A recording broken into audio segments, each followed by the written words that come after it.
Well, thank you so much, Mark, and thank you all for coming along today, and thanks, Mark, for the invite. It's a great privilege and pleasure to be back.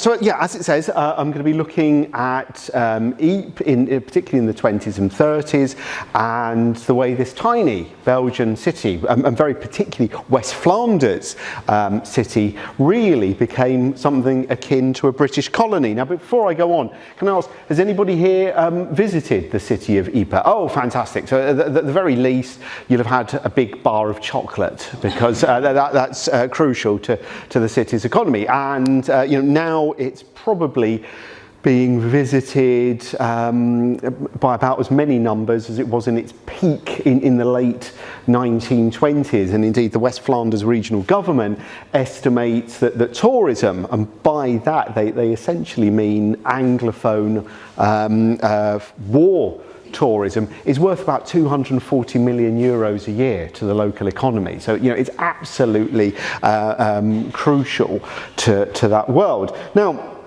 just to put the sort of post-war Ypres, to get it into its immediate perspective, by the end of the war, Ypres is a legend across the British Empire, right? It already has this huge status, and that's largely because during the course of the conflict, 5 great battles are fought around it in total. Not all of them named after the city, but essentially 5 battles are fought around it. So here you get a sense of the kind of public rhetoric that's associated with this city in this book that comes out between the Battle of the Menin Ridge in 1917, Menin just south of Ypres, and the Third Battle of Ypres, often known as Passchendaele, which starts on the 31st of July 1917. And look at that very, very high rhetoric. And again, it should straight away acts as a kind of corollary for us, or as a guide against not taking the great war great poets as the spokespeople of a generation. This high kind of memorialising rhetoric about the war is the one that's going to be dominant through the 20s and 30s. We can come back to that in the questions, if you like. And notice as well, in this very, very deliberately, artfully created front cover, the blood redness of the sky. Ypres is associated with sanguinary sacrifice, and the fact that the shell hole in the Grand Place, the Grote Markt, is almost poppy shaped. And remember, throughout the 20s and 30s, they're not just poppies, they are Flanders poppies. They are intimately associated with Belgium, and that blood redness of the poppy as well. So Ypres is a kind of essential byword for the Western Front by the end of the war. What does it look like in 1919? Well, it has been devastated. It has been utterly destroyed. In one sense, though, there is a continuity. The city council has sat throughout the war, but Le Touquet, that's where a bulk of the Yprians have gone off to as refugees. And indeed, if you go into Le Touquet's little public park today, you'll see a little memorial to the people of West Flanders, and particularly Ypres, that came there as refugees in the war. And obviously that is partly to maintain their authority, so that the British do not see this as a table rasa, as somewhere that they control through their military presence in the area. And that's the west gate of the cathedral. You can see that it had its day rather ruined by the war. You can see the remnants of the great medieval cloth hall there as well, Europe's largest secular Gothic building. But within months of the war ending, people start to sneak back. They start coming home. Where do they live? Well, in these prefabricated houses. The biggest of the funds is the King Albert Fund, which is established for prefabricated housing in the devastated region. Supply is always completely outstripped by demand. By about the summer of 1919, it's estimated there are about 150 odd people back, and it's growing the whole time. And they are living in the heart of Western Europe in the 20th century, essentially a frontier existence, right? They might as well be on the frontier, you know, of one of the European colonies. There is no running water, there is no electricity. They draw it from standpipes. They have little coke oven stoves in these houses. It is not a particularly, you know, happy existence. It's hard life. Here, for those of you who have visited Ypres, if you've been to the Reservoir Cemetery, that's right next to it, is the main kind of temporary housing citadel of the city. So there it is, the mini plan, the Plan d'Amour. And the same is true out of the town up to the main battlefront. Hogger, as you can see, there's the sign up, this was Hogger, and you can see, or Hooge, and you can see also what happens. The local council buy up old British Army Nissen huts, and people are living in those. This is that same spot, circa 1921. You can see the Baron de Vinck has spent his money wisely. He's already got his chateau well on the way to being restored there, but others are still living in the temporary housing. Now, as said, life is incredibly hard for these people. There's also, as with everything else about Belgium, immediately a linguistic and cultural divide. So obviously it's West Flanders in the Flemish district, the Dutch language district, and very, very, to this day, highly stratified by accent and dialect. You know, people in Ypres can recognise someone who lives at Zonnebecker 7 miles up the road very, very quickly. They can recognise people from Popperinge 6 miles down the road very quickly, because the accent changes and dialect changes are so sort of rich in this area. So of course French is the language of government in Belgium. The Germans during the war have played the card that they will play a lot more perniciously in the Second World War, which is Vlaamenpolitik, which is to try and split off Vlaams, the Dutch speakers, from Wallonia, and they've been playing that through the Great War.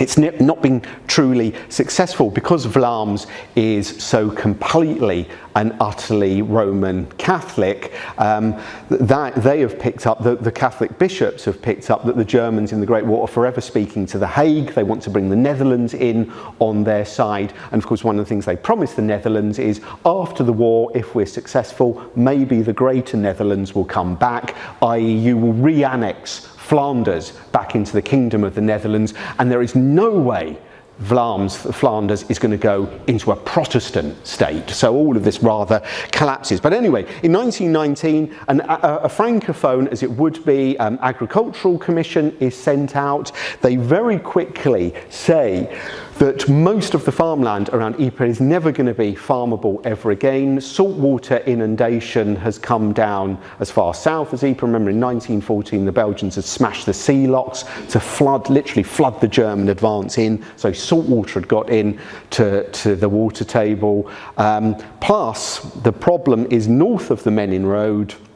Those of you who've been out there, sort of the Axis road that splits the battlefield, north of the Menin Road has been so heavily saturated in mustard gas that they have severe doubt, again, whether it's ever farmable. Now, of course, that immediately plays into the problem that is Belgium, the glorious eccentricity that is Belgium, because the locals say, isn't it typical? A French-speaking group come here from Brussels, of all places, and tell us how we are going to lead our lives. And they take no notice of it whatsoever, because the recommendation is that a state forest should be planted. Houtulst forest should be extended, and it will be a forested region. They get out there, being good Catholic families, you know, they and the 9 kids, even little few-month-old Matilda, she can hold a spoon in her mouth. She's out there helping to dig the drainage ditches. They are redigging the ditches, they're getting their lives back on track, and they are rebuilding their world. It is exceptionally dangerous. There is unexploded ammunition everywhere, still coming up to this day, the Iron Harvest. A few months back, I was talking to the commander of Dovo, the Belgian Army bomb disposal unit up at Port Capella, just north of Ypres, and he was telling me at current finding rates, they think there's 150 years more work to be done in West Flanders. That's how much there is of it. You can also do the incredible thing, which is basically you can plot the world price of copper by maiming incidents in West Flanders, because as the price of copper goes up, the driving bands on the shells are all copper, so it's worth more to go out and do that. Yeah, arms blown off, hands blown off. Working out that statistic and the fact that I'm still married really is a miracle, to be honest. And of course, these people, a lot of them, are taking over British military infrastructure. This is how they live. So this is an Royal Artillery observation post at Potija, at Hussar Farm, and you can see the couple with their little one, they've moved in. They're living in this amazing world. And they're sharing it with the British Army. The British Army does not leave the Western Front until September 1921. That's how much of a clean-up operation is in place. And this is the Graves Registration Unit at work. Their job to go out, they're doing this across the battlefields of the Western Front to find the corpses, to bring them in, to collectivise them, essentially, for burial. And it's incredibly psychologically and physically hard, challenging work for these guys, right? They're told what you're meant to do is you go out, if you see any great signs of wildflowers or particularly lush grass, dig there, because that will be suppurating bodies, quite literally fertilizing the soil. Anywhere where there's mass evidence of great rat activity, that will be rats eating, gorging on the bodies, you start digging there. As these guys, in their quite at times harrowing testimony show, the glory is when you dig up a skeleton. Skeletons are all right, they can cope with skeletons. It's when you put your hands in and the body rips apart and the stench comes out. And they say for the rest of their lives, they never get that smell out of their nose. So they're doing this. They're doing this kind of work, this incredibly harrowing work. Whilst the locals are trying to rebuild their world, what's going on around them. And questions as will be asked in places like late 19th century London, about things like the shambles yards, the butchery yards. Should children ever be allowed to see this kind of thing, even kind of accidentally on their way to school? Because there are coffins everywhere, there are people being dug up everywhere and being moved around. But by the same token, there's also a sense in which this is going to become a tourist's playground. This is the great Bruce Bairnsfather, he of Old Bill fame. If you know of a better role, go to it. In the Great War, predicting in 1916 that Ypres will become a tourist attraction. So there you go, pay your shilling to go in to the tourist zone, to the mine craters, where there'll be explosions daily. I do like that. And what's particularly brilliant, at the ration dump, you can see a display of real swearing by men of the Royal Warwick. So a great piece of sort of military culture there. And indeed, tourists start to arrive. Believe it or not, the first tourist bus to go out on a battlefield tour leaves Ypres in March 1919. So as soon as the winter snow really melts off. And what you can't quite see is that bus there says excursions on it. This is May 1919, this photograph is taken. So people start to arrive. And of course, in the first instance, as this lovely engraving from the Illustrated London News will show you, it is of course people of a certain class. It takes quite a bit of money to get out there. Remember, it's a destroyed infrastructure. Being able to get into these places is very tricky. And indeed, the British and French governments do not allow normal cross-channel traffic to resume until July 1919. Because particularly the Dover-Calais route and Dover-Zeebrugge is taken up with military stores going to the Army of Occupation in Cologne. So getting over the channel is exceptionally difficult. You also need, what is then agreed, is a War Graves pass. If you haven't got a full passport, you must apply for a War Graves pass, and the only way you can get a War Graves pass from the Imperial War Graves Commission is to prove that you're visiting an actual war grave. So in other words, not a tourist. You can't just be going there to gulp, you have to be going there to see the grave of a loved one, because it is still a militarised zone, you know, and they are trying to control the number of people that are coming in. And the French and Belgian governments are very keen to control the number of people coming in, because they, of course, are saying, look, we haven't got running water. We can barely feed the people in the devastated zone, the zone rouge, as the French government call it, you know, let alone hordes of Anglophones arriving and trying to see them round this kind of landscape. But people come nonetheless. Here in New Zealand, tourists in the Grand Place in 1920. And here, though, is where a big semantic difference comes into the rhetoric, into the public discourse, right? Because what emerges really quickly in 1919 is, are you visiting the old Western Front as a tourist or a pilgrim?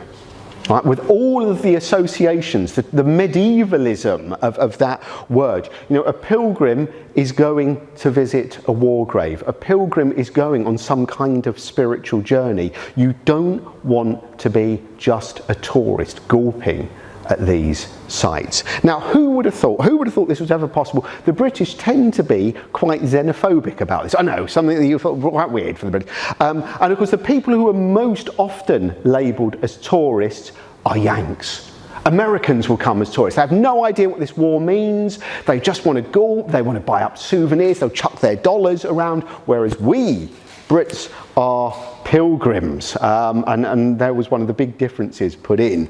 And there's very definitely what would be classified as a pilgrim, a widow and her son at the grave of her husband at the Reservoir Cemetery there in Ypres.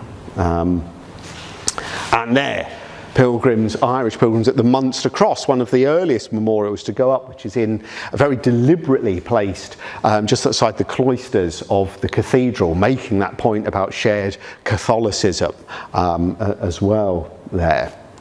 But as I was saying, you know, getting there can be quite tricky. So here's the South East and Chatham Railway advising a poster campaign in the spring and into the summer of 1920, telling people, owing to the existing conditions affecting continental travel, intending passengers are advised to make their journey arrangements well in advance. And that essentially means if you want to visit the Western Front, you know, you've got to make sure your passport is fully there, and if you can't afford a passport, you've got to make sure that you have one of the war graves passes, because otherwise, you know, you're not going to be allowed in to this zone.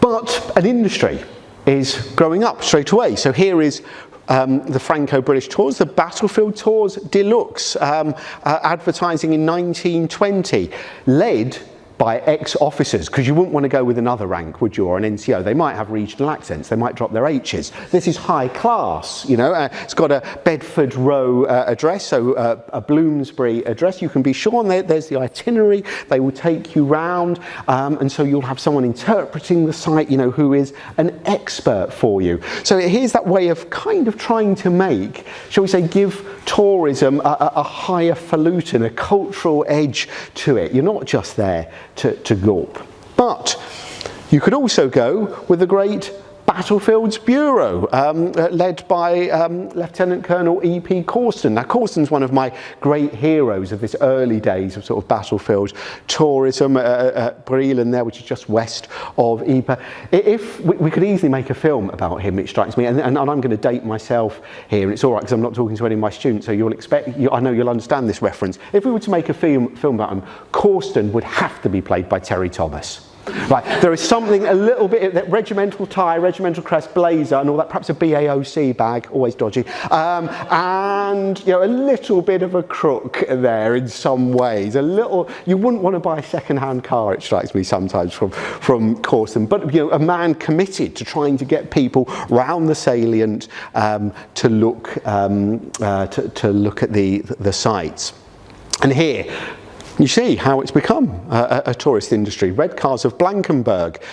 And in this great programme of excursions they do, you know, number one, top of the list, is Ypres. So it's not medieval Bruges, you know, it's not to see the wonders of Ghent or anything like that. No, it's to get yourself to see the battlefields. And that mixture of kind of remembrance, genuine commemoration, and out and out kind of tourist gaping. So it says, you know, that you will see Hellfire Corner, you can see Hill 60, I'll come back to Hill 60, you can see the Canadian Memorial at St Julian, but you will also be able to see, now where does it say? The tanks at Paul Capella. Yes, you want to see the tanks. Everybody loves a ruined tank. There is a site on the Menin Road known as the Tank Graveyard, where a whole bunch of them got hit in the Third Battle, and their ruins are sort of strewn across, roughly, if you know your kind of British colloquialisms, where Clapham Junction used to be on the Menin Road. And people chalk their names on that, they have their picture taken next to it, they clamber on top of the tanks, they file bits off of it to put in their pocket to take home as a souvenir. So the tank cemetery, so you know, you do this kind of tourist track as well. And in Ypres itself, the great Captain Parmenter is running his Wipers Auto Services. He's buried in the city cemetery. He marries a local woman, and I'll come back to the sort of Anglo-Belgian community in a bit. And Michelin, of course, are in from its earliest days. Michelin produces its first battlefield tourism guide in 1917, when the war is still on, when the Germans retreat to what the British call their Hindenburg line, you know, the Germans the Siegfried Stellung, the ground that they give up, you know, Michelin say people want to see it. I'm currently writing a book about battlefield tourism. You know, this is a little bit of a kind of detail from that wider project that you're seeing. And the first formal battlefield tour that I can work out that leaves Britain, of people actually going to see battle sites, goes out on the 28th of December 1914. They go down to the Marne to explore the sites. Now, the other side though, you know, if you are going as a pilgrim, all of those institutions that are there on the Western Front throughout the Great War to look after the physical and moral well-being of Tommy, to keep him out of certain kinds of bars, essentially, and meeting certain kinds of young lady. So the Salvation Army, the Church Army, the YMCA, all of those in 1919 turn their infrastructure over to war graves visitors. So you can stay in their huts, in their hostels, their accommodation. But that is the point. You have to prove that you're visiting a war grave. They will not allow you to book in unless you can do that. They're also running subsidised trips for poor people. Basically, all of them say, and the War Office supplements this with a one-off grant in 1921. They say, this is what it costs us, this is cost, you know, to get you out there to the grave and back again. If you can afford it, please send it to us. If you can't, send us what you can afford. If you can't afford that, don't worry, we'll take you. Because they're desperate, you know, they understand the need for you know, bereavement, to see through its process, to visit the grave, or of course the site where someone went missing. So there's that, or you could go and stay in one of the new knocked up hotels. So this is the Excelsior, for those of you who know your Ypres. If you had a beer in Les Halles, that's the site that's built on that site. So you see the Charabanc about to go out round the battlefield there. Or you could go up to the London Garage and Tea Room, very close to where the Menin Gate Memorial now is. That's a very early one. You can see there's still soldiers around, not demobilised. And that's the view, essentially, from the Menin Gate, looking out, where the Menin Gate Memorial will end up being built. And you can see all of the hotels. You can see the horse-drawn bus there that's there to take people on tourism trips. Here's the Ypriana Hotel, where it starts. That's it when it goes into its grand final phase of rebuilding. And there it moved into a bigger hut, and then when it built itself, it's really big, plush new hotel. And what's lovely here, you might just be able to see the hoarding on this building says war souvenirs. So you can go and buy your nice little souvenir there. Now, in the midst of all of this, the British government, led by Winston Churchill as Secretary of State for War, has decided that because Ypres is so important to the whole British Empire, the ruins of it should be bought lock, stock and barrel and left in ruins in perpetuity. And there would be a zone of silence, was the idea.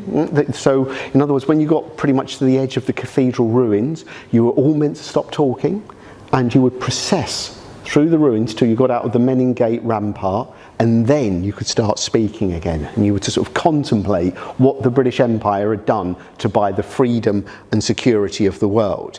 Now, Churchill dumps this idea onto Fabian Ware, the chairman, the vice chairman of the Imperial War Graves Commission, and Fabian Ware, I think, probably comes close to swallowing his false teeth and having a coronary about this. Hey, Winston, can I just get this right? You want to buy the ruins of an entire city?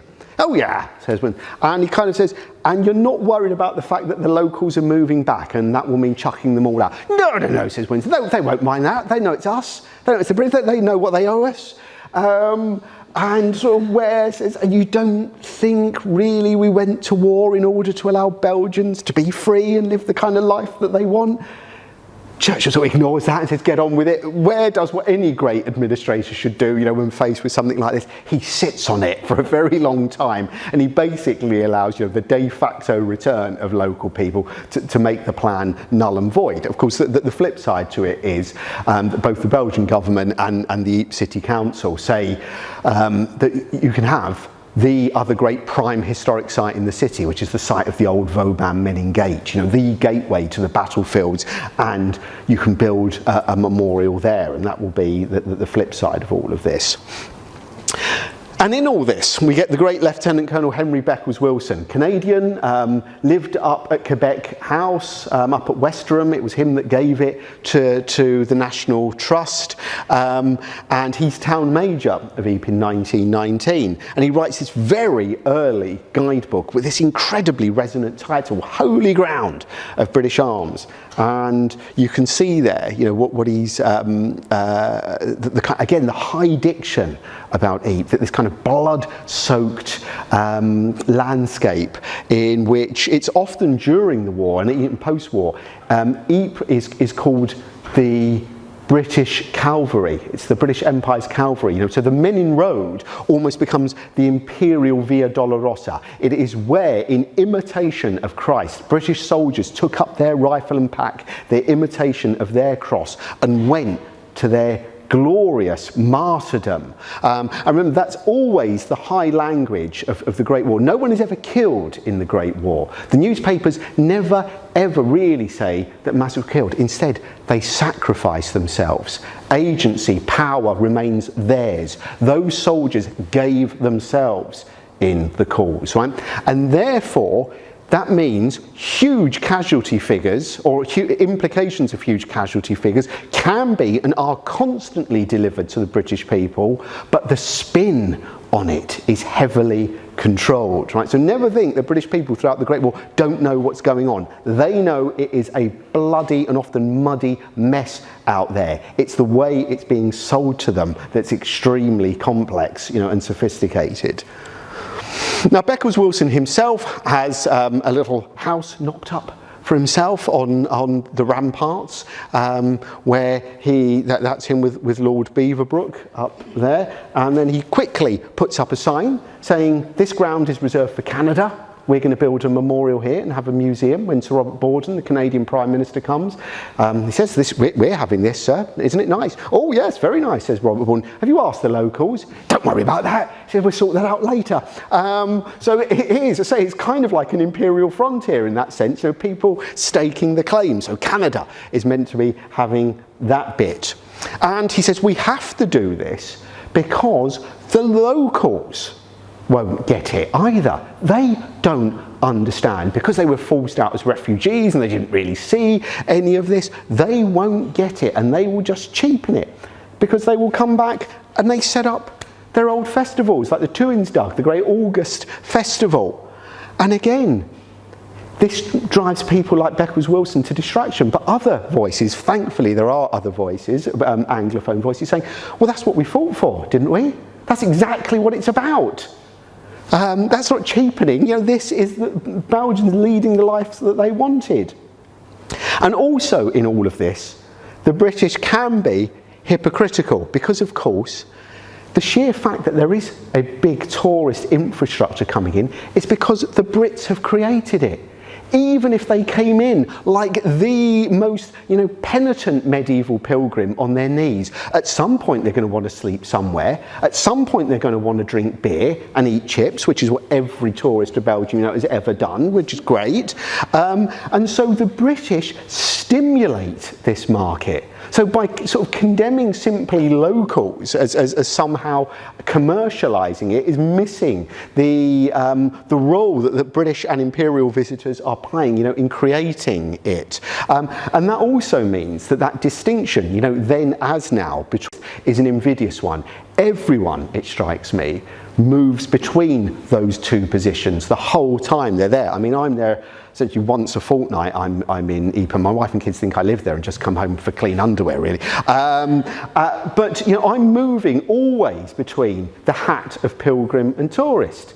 The whole time, it's blurring, and just as it is for those people. And incidentally, what you might just be able to see in the background, there are some Indian soldiers with their pugaris, with their turbans. They're guys from the Indian Labour Corps. They would have been cleaning up the battlefields and removing corpses as well into the cemeteries. Now, the big place that exercises a lot of people is the British Tavern, and in that brilliant way, where almost like Peter Ackroyd says about London, the way a kind of deep history replicates itself, that is now the site of Ypres Burger. Brilliant, eh? There's a burger bar on this exact same spot. And the British Tavern is regarded as slightly hideous. And this is almost certainly written by Beckles Wilson for the Times.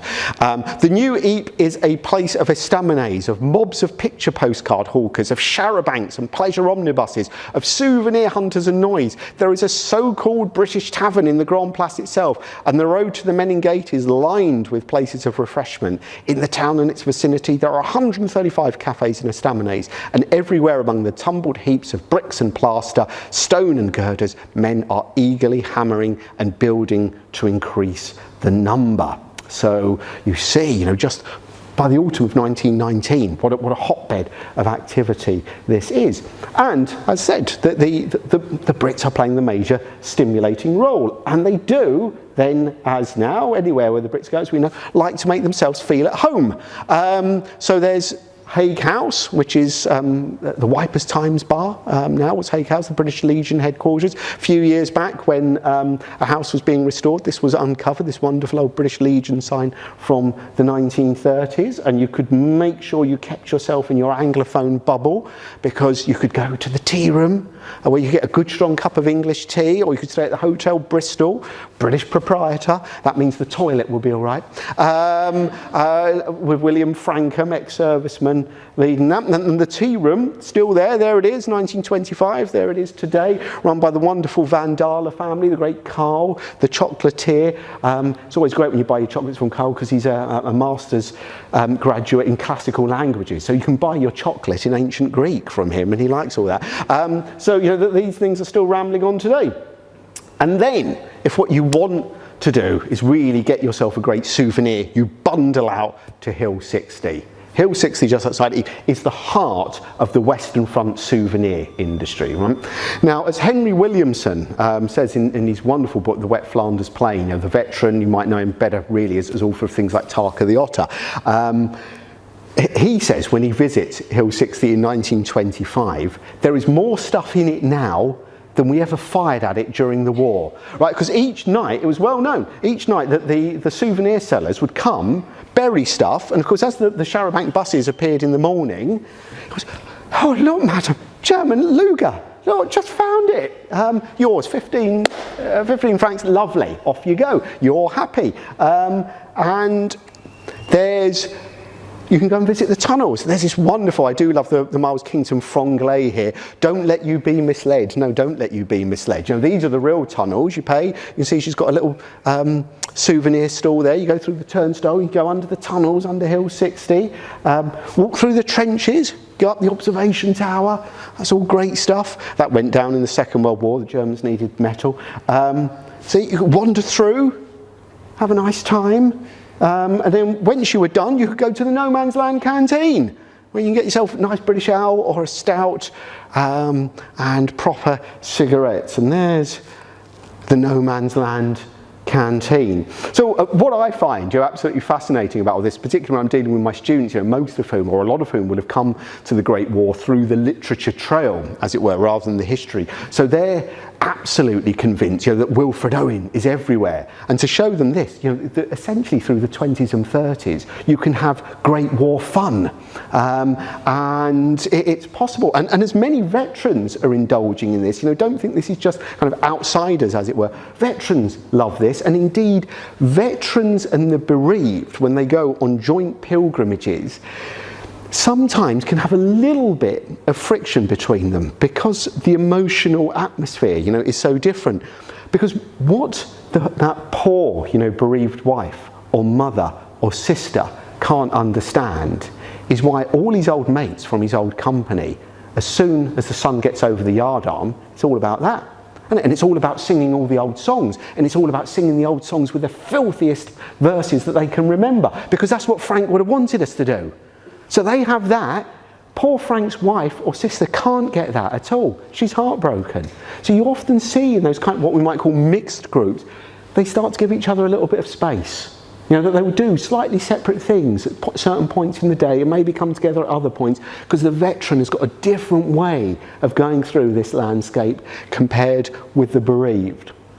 Now, Hill 60 is so important, it makes front page news when it's finally bought for the nation and is handed over to the IWGC, now the Commonwealth War Graves Commission, who manage the site to this day. So front page news, in a mass circulation daily newspaper reporting that it has been purchased. Now, what else can you do? Well, you can go to the Ypres Salient War Museum run by the great Leo Murphy, and again notice that the kind of emotional atmosphere or sentiment of this from his testimonials in the visitors book. So there's Lieutenant Colonel Graham Seaton Hutchinson, a conducted tour around the museum by Mr. Murphy is a cross between a Prime Minister's speech and a first-class music hall turn. Because he delivered all the passion. His favourite bit of kit that he had was a heavy British shell which had a German gas shell that had gone into it, and both had failed to explode. I think he liked to give them a bit of a kick when he went round, see if people flinched. And then in 1939, with Belgian neutrality and then British visitors unable to get in, of course he comes home and he brings his war museum home with him, and he sets it up in Brighton. And who would have thought it? A war museum in Brighton in the middle of the Blitz, a great war museum, doesn't go down a bundle, and he doesn't make too much money from it. After the war, he's declared bankrupt, and then tragically in 1949, the whole collection is sold for scrap metal. I mean, it's just frightening to think what he had. There he is on his British Information Bureau, the little pasta shop for those of you who know your Ypres, near the Belgian War Memorial, and there are his daughters outside the entrance in the meat hall. He was in the meat hall, and you might just be able to see, unlike modern museology, Murphy believed in the great old principle of pile it up. There was nothing minimalist about him, and just the odd label though, and then you wandered around and looked at all these helmets and guns and everything else. Now, the other thing that's happening, what you might say on the higher kind of emotional, spiritual level, but equally helping to turn it into a British colony, is the fact that the Imperial War Graves Commission is busy in the 1920s making the war cemeteries, the temporary cemeteries, permanent. And here you see one at the White House Cemetery at Saint-Jean, at Saint-Yann, in its transformation. You can see some of the permanent architectural features are in place, the Cross of Sacrifice, the Stone of Remembrance, and then the headstones, will start to come out. And of course, it's absolutely nailed down in 1927, the amazing spectacle, and the breathtaking one to this day of the Menin Gate Memorial being unveiled on the 24th of July, 1927. And in that Yeovil stone, in that Portland stone, I mean, very clearly, just in its very material, its very fabric, delineating itself from its Flemish surrounding. That honey and red brick of Flanders, very, very different here in the stark whiteness of the Menin Gate. And there it is on unveiling day, the memorial to the missing and the memorial to the British armies that had defended Ypres through the 4 years of war. Now, what else is needed in this infrastructure? Well, the other thing, one of the other memorials, which the Church Army is originally very interested in, is some kind of chapel. If people are going to visit, they are going to need spiritual comfort, spiritual nourishment. So the Church Army is very keen on a church or a chapel. Reginald Blomfield is asked to make designs. Originally, the plan was it would be at the Lille Gate. Some of you might have been to the Lille Gate Cemetery, but he very quickly realises it won't take the weight of the foundations, so they have to look for a site in town, and the Ypres League helps build that. Let's skip through there a little bit, that's probably too much detail. There you are, St George's is finally completed in March 1928, and of course what that does is again slightly segregate the British, the now fairly indigenous, there's a big lot of people British people that permanently live in and around Ypres from the locals. It's very sensitive in terms of religion, being so deeply Roman Catholic. The incumbents of St George's have to sign a solemn declaration that they will never ever try to proselytise anyone to Protestantism. You mustn't do that. It doesn't have a full ring of bells to begin with, again because it mustn't disturb Catholic services, and it doesn't have a font to begin with. Terrifying, the Catholic Church is very, very scared, or not so much scared because it has more power, but shall we say suspicious of what's going on here. But the Anglican Church is only too keen, to maintain good relations, so it goes along with all of that. And what's creating some issues here, or what's making things more complicated, is the fact that the IWGC's employees, the gardeners, the caretakers of the cemeteries, are overwhelmingly British veterans. Now, some of them have bought out their British families, wives, children. A lot marry local women, and they start to have children. By the mid-20s, those gardeners are suddenly thinking, they're coming up to school age. Where are they going to go to school? And another issue is starting to hit them. So many of them, because they often live, with mum and the grandparents, like the Duns here, they're monolingual. They're essentially monolingual. They either speak West Flanders Dutch or they speak French. They can't speak in English. So what's going to happen to them? The Commission agrees to build a school, and Eton steps in because of the Ypres League, a remembrance movement. General Pulteney and Field Marshal Plumer step in, and a school is built and donated to the British community in Ypres, the Eton Memorial School, to the 242 Etonians who were killed in the salient in the war, and it opens its gates in the autumn of 1931. And what happens in that, is quite phenomenal really, because at no point does anyone recognise that quite a lot of these kids are hyphenated. In other words, they're Anglo-French or Anglo-Belgian. Only a very tiny minority are pure British at this school. That hyphen is never recognised. The moment you walk into that school, you are British. Everything is done in the English language. I've been, over the last couple of years, tracking down the kids that went to that school, the youngest of them now in his late 80s, and interviewing them about their experiences in that. And they remember, some of the kids who arrived only monolingual in Dutch or French, but they soon had that sort of smacked out of them, shall we say, at times, that everything's done in English. Two great events in the year, as you might imagine. Empire Day is massive, Armistice Day is massive. And it all reflects the incredible thing. This wonderful archive we're in here, it just makes me think at Kew, at the National Archives, I managed to find the Ministry of Education, the Board of Education files on the school in Ypres. They sent out a school inspector from the London School Board to make an assessment. And you're not meant to laugh out loud, are you? But I couldn't help it. I read this report, and at one moment I just burst out laughing at Q and very quickly hid under the desk, because the inspector said we must at all costs fight off the insidious influence of the foreign mother-in-law. Here, very fine, quite right, because, you know, foreign mother-in-law, foreign granny might be bringing them up as Catholics, will probably be telling them the wrong language, the wrong history, the wrong tradition, and so they're going to come into this school and be made Brits, right? And that indeed is what happens to them in this process.